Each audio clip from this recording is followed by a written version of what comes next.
Os que confiam no Senhor são como o monte de Sião, que não se abala, mas permanece para sempre.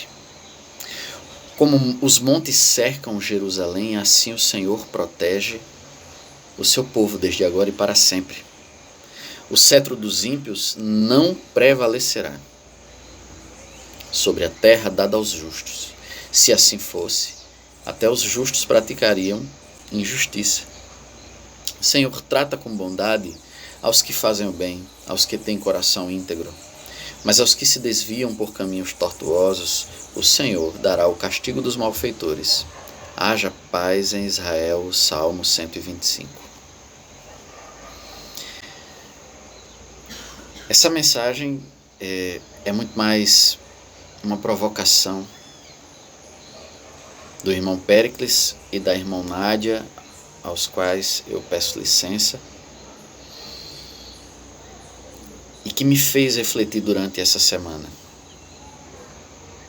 E eu pensei muito nesse desabafo que o irmão Péricles compartilhou no nosso penúltimo culto de oração, como realmente nos faltam sinais que nos animem a continuar acreditando que nós um dia veremos um país mais justo, mais igualitário, onde as diferenças sejam respeitadas. Sinais de que a nossa luta diária, cotidiana, estão de alguma forma construindo um mundo melhor. As estruturas se estruturam mais e mais. Vão se tornando aí mais poderosas e irresistíveis. A ideologia de dominação é introjetada, é instrumentalizada pelos próprios dominados que se tornaram e que se tornam agentes de seus dominadores no projeto de dominação global sobre mais muitos e muitas outras e outros dominados. O conservadorismo religioso avança entre jovens, e a religião impõe, a religião conservadora fundamentalista impõe a sua agenda, mesmo a setores, espaços públicos, espaços de decisão política de direita ou de esquerda. E a gente se pergunta, o que é que eu estou fazendo? Está servindo de quê? Tanta luta, tanto desgaste, tanto estresse.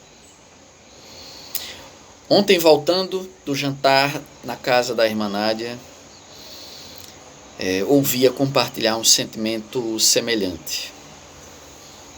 E ela dizia assim, a gente quer acreditar que o bem sempre vence o mal, mas às vezes é difícil. E é difícil.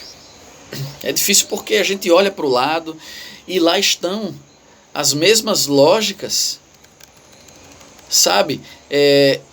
De dominação, os mecanismos racistas, misóginos, a LGBTQ e a PN+, fobia, a violência estrutural, consolidando suas próprias estruturas.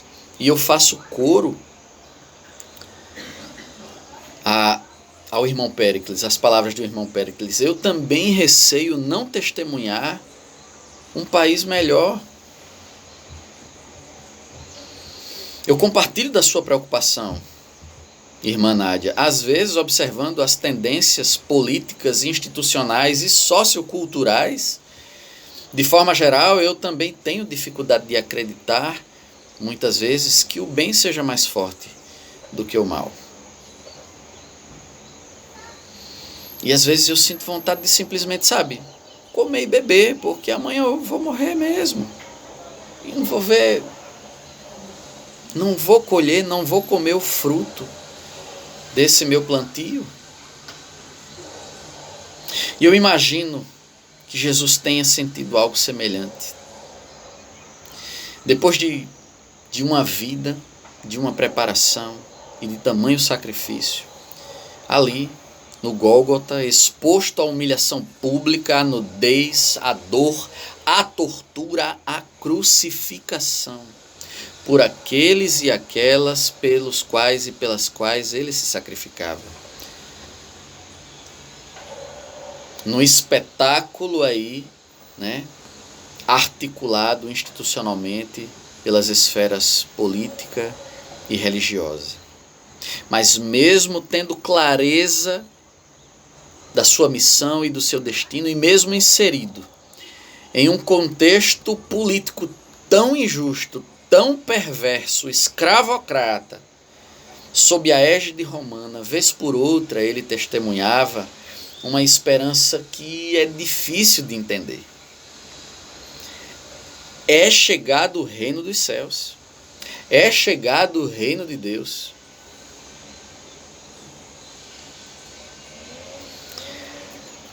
É difícil, mas eu penso que a fé não está, ou não pode estar, nesse lugar de chegada. Não simplesmente, não exclusivamente, mas na própria caminhada em si, que é utópica. Ela é utópica, mas nos mantém caminhando, nos mantém caminhando, nos mantém caminhando. E estar caminhando é a nossa conquista. Estar resistindo é o que nos basta, é o que dá significado à nossa resistência, é estarmos resistindo. A construção não se completará, mas não há de ser interrompida, pois nós, co-construtores e co-construtoras, inspirados e inspiradas por Deus, permaneceremos mexendo a massa e colocando um tijolo por cima do outro, parando às vezes para tomar água, para fumar um cigarro, enquanto descansamos um pouco, para que outros e outras assumam o ritmo da construção, e vamos seguindo, tijolo por tijolo.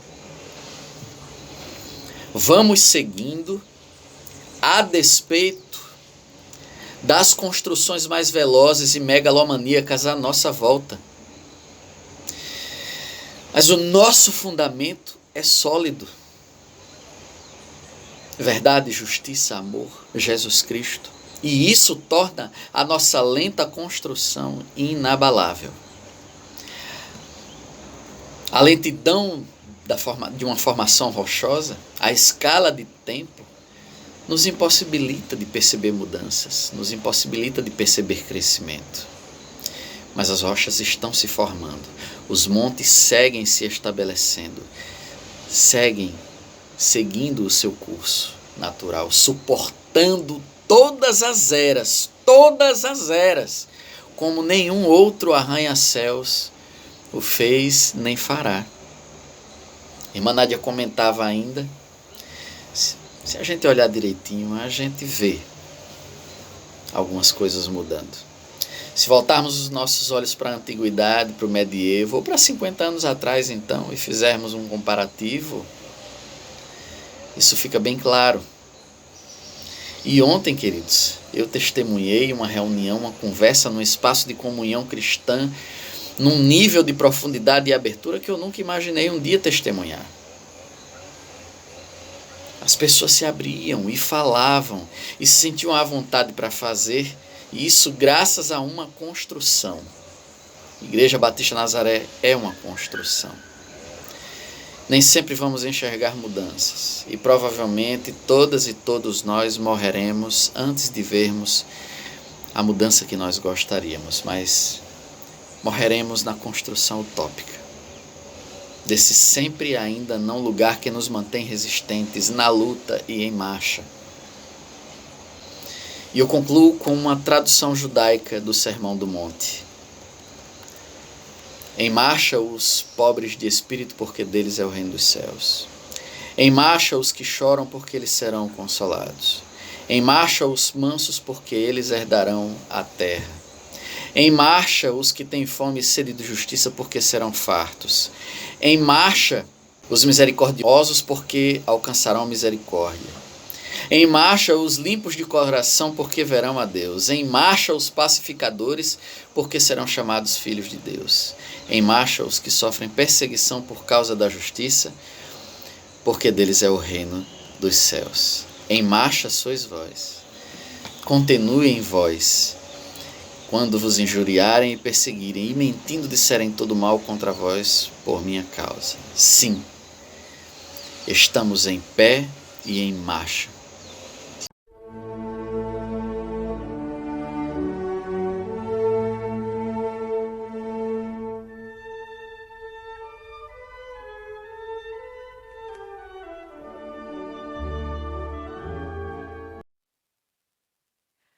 Peregrino nas estradas de um mundo desigual, espolhado pelo lucro e ambição do capital, do poder do latifúndio, enxotado e sem lugar. Já não sei por onde andar. Na esperança eu me apego ao mutirão. Quero entoar um canto novo de alegria ao raiar aquele dia de chegada em nosso chão. Com meu povo celebrar a alvorada, minha gente libertada, lutar não foi em vão. Sei que Deus nunca esqueceu dos oprimidos o clamor, e Jesus se fez de pobre, solitário e servidor. Os profetas não se calam, denunciando a opressão, pois a terra é dos irmãos, e na mesa igual partilha tem que haver. Quero entoar um canto novo de alegria ao raiar aquele dia de chegada em nosso chão. Com meu povo celebrar a alvorada, minha gente libertada, lutar não foi em vão. Pela força do amor, o universo fez carinho, e o clarão de suas estrelas ilumina o meu caminho. Nas torrentes da justiça, meu trabalho é comunhão. As rosas florescerão, e em seus frutos liberdade escolherei. Quero entoar um canto novo de alegria ao raiar aquele dia de chegada em nosso chão. Com meu povo celebrar a alvorada, minha gente libertada, lutar não foi em vão. Quero entoar um canto novo de alegria ao raiar aquele dia de chegada em nosso chão. Com meu povo celebrar a alvorada, minha gente libertada, lutar não foi em vão.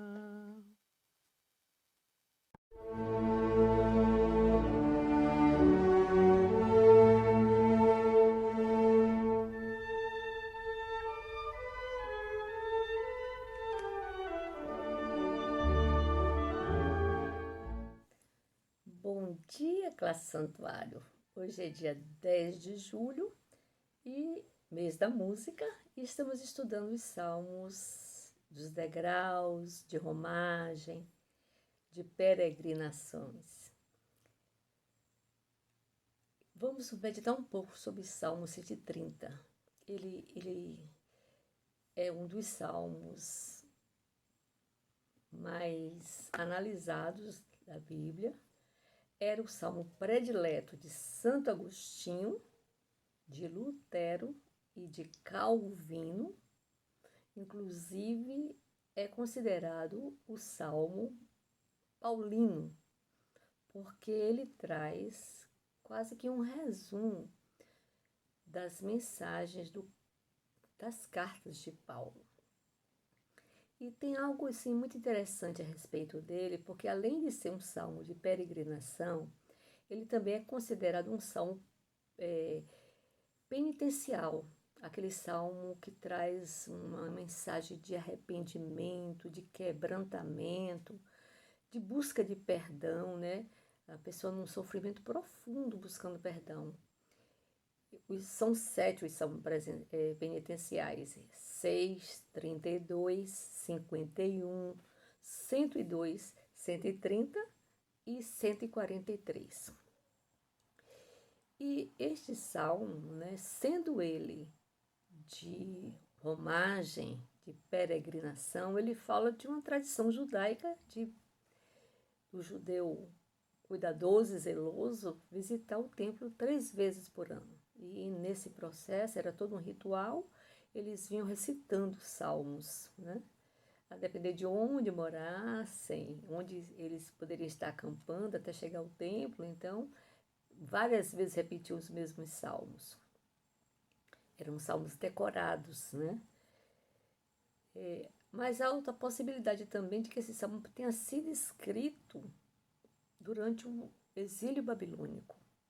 De alguma maneira, ele traz uma mensagem também que é algo do coletivo, né? Só que o que mais se percebe é que esse salmo é colocado como individual, alguém num estado de pecado que busca a Deus, alguém que perdeu a alegria da salvação, alguém que cometeu algo que ofendeu a Deus e se dá conta, né, desse seu erro, dessa sua iniquidade e recorre a Deus e vai em busca de Deus para reatar, né, para restaurar a comunhão. E o Salmo, assim, no versículo 1, ele fala das profundezas do meu profundo desespero, eu te clamo, ó Senhor. E o Senhor escuta a minha voz. Sejam os teus ouvidos atentos à voz das minhas súplicas. O autor faz um movimento de buscar, ele de clamar, de pedir, né? Ele pede e aí ele coloca em Deus um atributo humano de ouvir, né? De que na verdade esse é acolher, né? Essa coisa de percebe, né? Do modo como eu me sinto, né? É uma conversa assim bem íntima realmente com Deus. E no segundo momento, né, no versículo 3, ele fala que existe uma vulnerabilidade moral e espiritual em cada ser humano. E aí ele diz: Senhor, se observarem as iniquidades, quem subsistirá? Ninguém vai subsistir, porque diante de Deus não há ninguém perfeito, né? No versículo 4, ele traz uma confiança na misericórdia de Deus. A razão pela qual ele se vê na possibilidade de restauração é porque Deus é rico em misericórdia. Ele diz que, mas contigo está o perdão, para que sejas temido. E esse temido aqui não é medo, temor, pavor, não. É temor no sentido de reverência, de respeito, de consideração, de perceber que há um acolhimento e que é algo confiável. Daí, nos versículos 5 e 6, ele fala de um anseio, de um desejo de comunhão com Deus, mas de um desejo de comunhão com Deus, essa comunhão que ele fala, espera, ó minha alma, no Senhor, mas é mais no sentido de esperançar. Olha o que ele diz: aguardo ao Senhor a minha alma. A minha alma o aguarda e eu espero em sua palavra. E no 6 ele diz: a minha alma anseia pelo Senhor mais do que os guardas pela manhã, mais do que aqueles que guardam pela manhã. Então ele coloca que ele confia na palavra, e aí a gente vai ler daqui a pouco qual é a palavra da qual ele se refere, que é a palavra do Torá, né? É a palavra que está para nós do Antigo Testamento. Então, é uma esperança que é de esperançar, porque tem uma atitude de fé, uma atitude de busca, né? Ele faz algo, ele vai em direção de Deus. E, finalizando no 7 e 8, ele traz o coletivo. Ele busca, na sua relação pessoal, trazer essa dimensão do coletivo. E esse coletivo aqui é seu povo, porque ele se refere a Israel. Espere Israel no Senhor, versículo 7. Porque no Senhor há misericórdia e nele há abundante redenção. No 8º ele diz: e ele remirá a Israel de todas as suas iniquidades. Então, nesses 2 versículos, né, ele mostra que o que ele está buscando individualmente é algo que vai ter impacto no coletivo e que ele pode, de alguma maneira, também contribuir para replicar no coletivo. E aí a gente se lembra do texto de Crônicas 7,14. Se este for um salmo do exílio babilônico, certamente o autor poderia estar pensando neste texto de Crônicas que diz assim: se o meu povo, que se chama pelo meu nome, se humilhar e orar, buscar a minha face e se afastar dos seus maus caminhos, dos céus o ouvirei, perdoarei o seu pecado e curarei a sua terra. É nessa palavra que o autor estava esperando. Mas também quando ele diz que, Senhor, não olha para as transgressões, porque se olhares, nada encontrarás, né? Ninguém vai subsistir. E aí a gente lembra de um corinho, né, que a gente canta, que diz assim: se tu olhares, Senhor, para dentro de mim, nada encontrarás de bom, mas um desejo eu tenho de ser transformado. Preciso tanto do teu perdão, dá-me um novo coração. Amém. Que assim seja. Que Deus nos ajude, enquanto peregrinos nessa terra, neste tempo, buscarmos sempre este novo coração. Amém. Agora e sempre.